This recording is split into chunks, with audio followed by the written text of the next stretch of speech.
500 वर्ष का लगातार चलने वाला स्वाभिमान का संघर्ष अयोध्या में भगवान श्री राम की पावन जन्मभूमि पर जब उसका विध्वंस किया मीर बाकी ने, बाबर के सेनापति ने, तब से हमारे पूर्वज लगातार संघर्ष करते रहे और इस संघर्ष का विराम कहीं नहीं हुआ। निरंतर पीढ़ी दर पीढ़ी अयोध्या में भगवान श्री राम की जन्मभूमि पर भव्य और दिव्य मंदिर निर्माण के सत्याग्रह और आंदोलन इस प्रकार के कार्यक्रम होते रहे। स्वतंत्र भारत के नागरिकों के मन में बात आई कि अब तो देश स्वतंत्र है और स्वतंत्र भारत में भगवान श्री राम के भव्य मंदिर का निर्माण नहीं होगा तो कब होगा।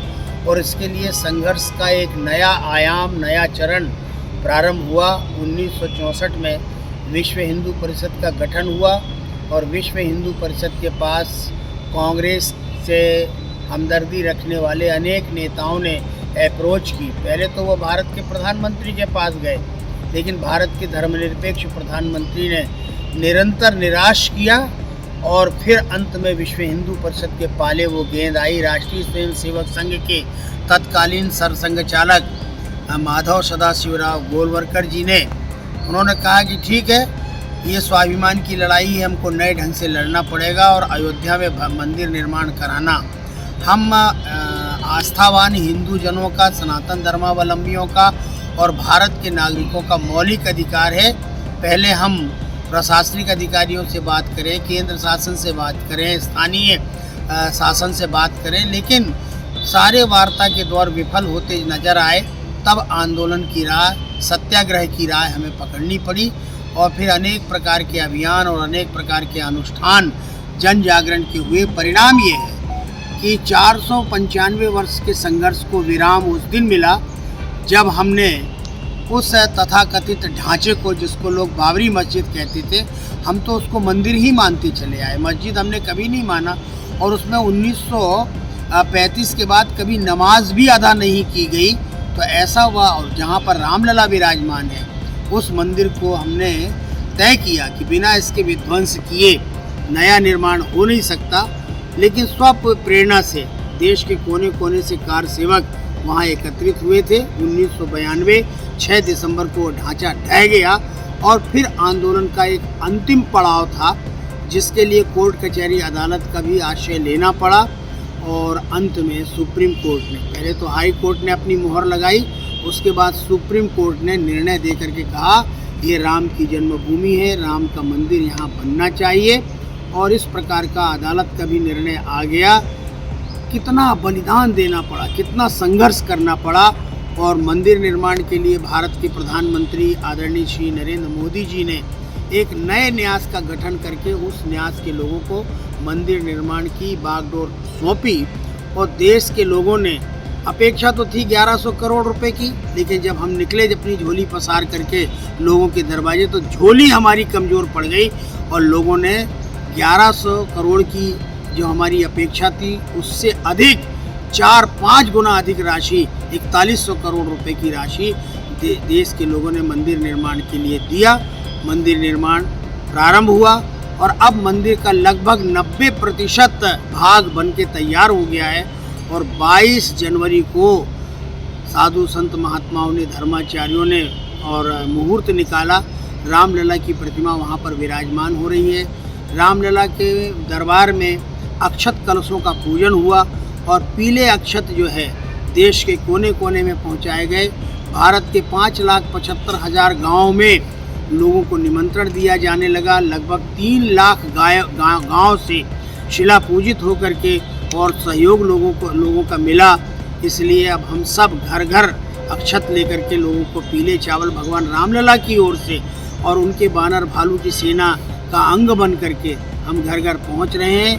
और साधु संत महात्मा जो आंदोलन से जुड़े रहे, जो भावना से जुड़े रहे और जिन्होंने अपना सहयोग किया, उनको सबको निमंत्रण मिल रहा है। आज भी हमारे पास विधिवत निमंत्रण अयोध्या से पहुंचा है।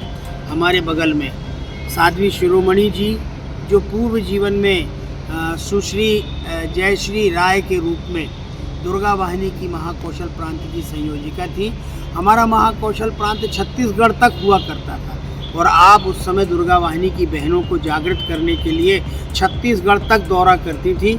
मैं भी उस समय प्रांत प्रमुख की भूमिका में था। अनेक प्रकार के आयाम विश्व हिंदू परिषद के मेरी ओर थे। मुझे मोटरसाइकिल चलाना आता नहीं था, तो हमारी बहन जयश्री राय स्वयं फुल पैंट शर्ट में होती थी और पुरुषोचित वेशभूषा में होती थी और मुझे मोटरसाइकिल में बिठाल करके महाकौशल में घुमाया करती थी। आज मेरे बगल में मैं स्वयं एक सन्यासी के रूप में हूँ, ये एक साध्वी के रूप में है। इनके मन में संकल्प आया कि हमको अयोध्या का निमंत्रण तो मिला ही है। मैं महाकौशल प्रांत में ही नर्मदा के तट पर निवास कर रही हूँ और मेरा जन्मदिन 11 जनवरी को है। एक यहाँ पर थोड़ा छोटा सा धार्मिक अनुष्ठानिक कार्यक्रम हो रहा है, उसके बाद हम नर्मदा पूजन करने जाएंगे। आपके मन में विचार आया कि मैं नर्मदा पूजन करके नर्मदा जी से आज्ञा लेकर के नर्मदा को प्रणाम करके और नर्मदा का थोड़ा सा जल अपने पास रख करके मैं मोटरसाइकिल से अयोध्या तक जाना चाहती हूँ, आप इसका अनुमोदन करें। हमने कहा बिल्कुल, आप तो बहुत साहसी हैं, पूरे देश में आप कहीं कारगिल जाती हैं तो कहीं आप गोधरा के समय भी आप गई मोटरसाइकिल से। तो हमने कहा ठीक है, हम आपके इस मंशा का अनुमोदन करते हैं। आज विश्व हिंदू परिषद की ओर से विधिवत इनको आमंत्रण मिला है और इन्होंने अपनी पूरी मोटरसाइकिल से चलने की एक दुर्गा वाहिनी की दूसरी बहन भी इनके साथ होंगी और ये 50-50 किलोमीटर की प्रतिदिन यात्रा ऐसे लगभग 8-9 दिन में ये अपनी यात्रा पूरी करेंगे, अयोध्या पहुंचेंगी। हमने इनसे कहा कि आप 12 तारीख को निकलिए, क्योंकि 12 तारीख को महर्षि महेश योगी का भी जन्मदिन है, 12 तारीख को जो है स्वामी विवेकानंद जी का भी जन्मदिन है। ऐसे पवित्र दिन स्वामी विवेकानंद जी भी आधुनिक भारत नर्मदे हर जीवन भर, मैया के आंचल से राम जन्मभूमि तक की मोटरसाइकिल यात्रा, माँ नर्मदा से सरयू जी तक, दुर्गा वाहिनी से साध्वी शक्ति परिषद तक और जयश्री से साध्वी शिरोमणि की यह मोटरसाइकिल यात्रा हमारे लिए गौरव का विषय है। मैं वो सौभाग्यशाली मानव हूँ जिसे राम जन्मभूमि के आंदोलन में महाकौशल प्रांत की दुर्गा वाहिनी संयोजिका और केंद्रीय समिति की सदस्य होने का सौभाग्य प्राप्त हुआ।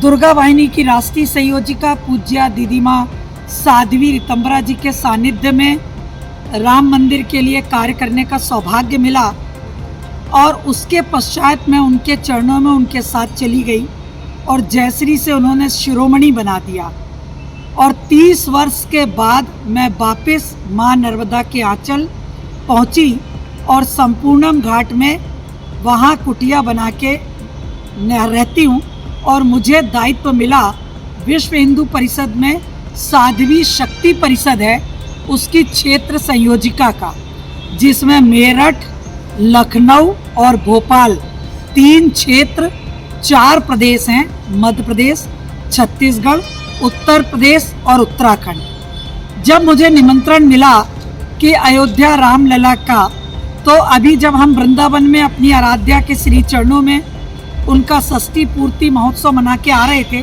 तो हमने दीदी माँ से कहा कि हम नहीं जाएंगे, हम तो बाद में जाएंगे। लेकिन जब हम 10 घंटे ट्रेन लेट और स्वामी जी के जन्म उत्सव पे चर्चा करते हुए जैसे ही हम अपने संपूर्णम घाट पहुँचे, माँ ने अंदर प्रेरणा दी कि शिरोमणि जयश्री से शिरोमणि की यात्रा तूने की, अब मेरा जल लेके सरयू जी तक जल लेके मोटरसाइकिल से अयोध्या रामलला के दर्शन के लिए जाओ। और बस हम स्वामी जी के पास आए और हमारा यह संकल्प जिसको अभी पूज्य स्वामी जी ने अभिव्यक्त किया है, हम 12 तारीख को यहाँ से प्रस्थान करेंगे, रामलला के दर्शन करने जाएंगे, प्रधानमंत्री जी के पावन सानिध्य में बैठ के रामलला के प्राण प्रतिष्ठा समारोह के साक्षी बनेंगे और उसके बाद वापस माँ नर्मदा के चरणों में आएंगे। पूरे संस्कारधानी महाकौशल और अपने पूरे क्षेत्र की ओर से रामलला के चरणों में प्रणाम करेंगे। नर्मदे हर जीवन भर।